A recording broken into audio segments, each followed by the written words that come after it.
Welcome to a new video, everybody. Today I'm super excited because we're going to be installing a throttle response controller in the Optima. More specifically, I went ahead and got the RoarPedal throttle response controller. Now first off, let's go ahead and talk about what to expect from a product like this. You're not actually adding any power to the car, you're reprogramming the computer in your car, the ECU, to access the power of your engine faster. This is going to tell your pedal to open or close the throttle more rapidly than it would just in regular driving mode. So let's go ahead and see what's in this kit and get it installed. Alrighty, let's go ahead and open up this kit. It's got a nice little magnetized front here where we can get right to the controller. Go ahead and take this out, and we've got the cables in our harness here.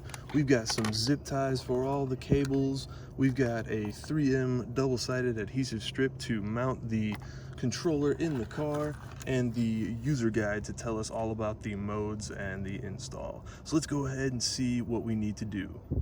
Taking a look at this diagram, we can see that this install is going to be very simple. We're basically just inserting the throttle response controller between the pedal and the sensor cable. For us, it's going to be super easy because our cable is literally located right there behind the pedal. A lot of other cars I've seen, you have to take a lot of this dash down to be able to get to the cable. But we're just going to unsnap that, put the controller between the pedal and that cable, and then we'll be done. So let's go ahead and get that out of there.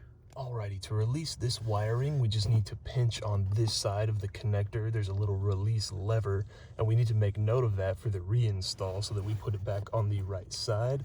But you're just going to pinch and pull up until it releases.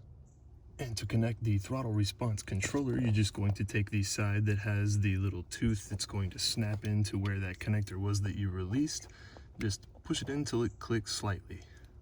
Now that we have this clip connected, we can go ahead and put this clip on the back of the pedal. And again, we're going to make sure that the release is on the right-hand side. So let's go ahead and do that now.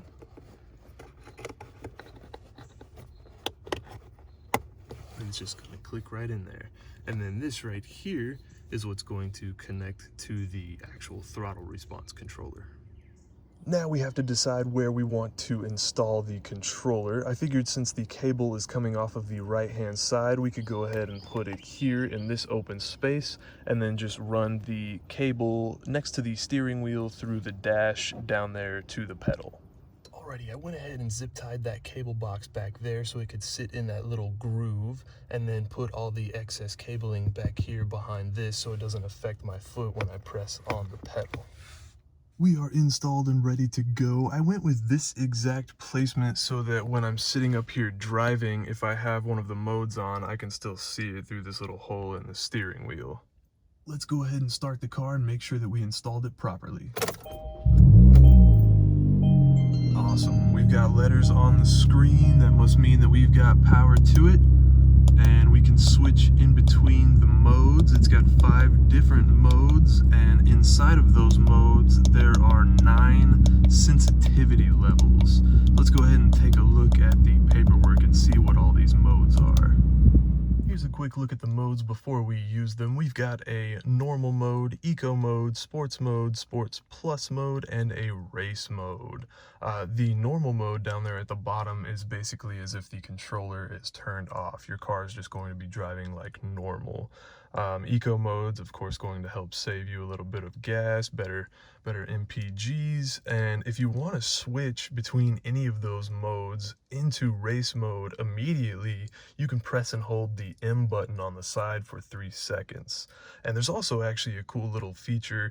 It's a anti-theft feature. You can set a password on this device so that somebody can't just, rip it out of your car and put it right into theirs. So let's go ahead and go try some of these out real quick.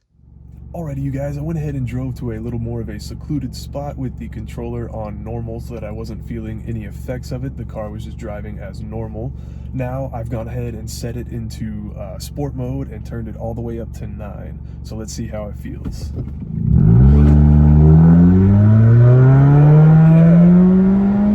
Alrighty, Alrighty, now I've got it in Sports Plus mode and cranked all the way up to level 9. Let's go ahead and see what this one feels like.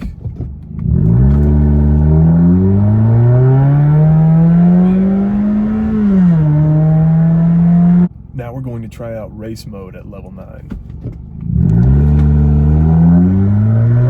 can definitely feel it's opening the throttle faster. Much faster. Oh my gosh. Even all the way down at level 1 on these modes, I can tell that I'm getting up to a higher speed faster with this controller. So I've got to say, it's definitely doing something, and I can tell. Wow, even going up a hill, it's a lot different. Alrighty, you guys, and it's just that easy to install a throttle controller in your car. Now, do your research beforehand and don't just go on Wish or eBay and buy any of those cheap no-name brand ones. I paid $160 for this one and it was even on sale. I would recommend it though, but again, I'd say do your research, watch some videos, read some reviews, and figure out which one is going to be best for you. Again, don't go with any of the cheap ones because you're going to end up frying your battery or your ECU, and then you're going to have some bad problems with your car. Make sure that you know what you're getting into before you put it in. Thanks so much for stopping by and checking out the video, everybody. If you have any questions about the install or the throttle controller, let me know in the comments down below, and I hope to see you in my next video.